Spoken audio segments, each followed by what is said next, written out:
Well, I welcome his statement from the bottom of my heart because Manipur is a part of India.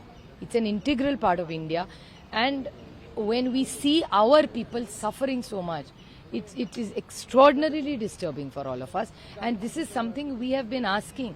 The India Alliance has been asking for the longest time that let's have a discussion, let's form a good committee with all party, let's visit, let's give Manipur the confidence. Everything doesn't get solved with a gun.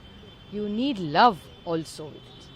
And compassion and empathy. It's a duty to prioritize the issue. He also added. Absolutely. I thank Mr. Bhagwat because he has been so gracious. This is something the India Alliance has been asking for last over 18 months. Well, I'm not surprised because they say, I heard Devendraji say that this is a formula, but the formula seems to be very selective. And I'm not surprised because I've seen BJP work in the last 10 years with their allies very closely. I see most of their allies are most of the time little saddened or unhappy. So I'm not surprised by this at all. It's clearly an integral issue or internal issue of their allies.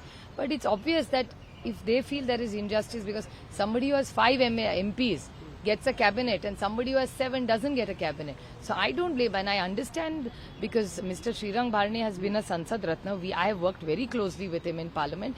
See, elections come and go, but when we work together in Parliament, we have to be serious about policy making. Tu main to chalti rahegi rajniti mein. But we have to work for the nation in good policy making. And Srirang Bharane ji and I have worked very closely on good policies in the last 10 years. So I really respect and I understand his pain. Injustice has been done to him.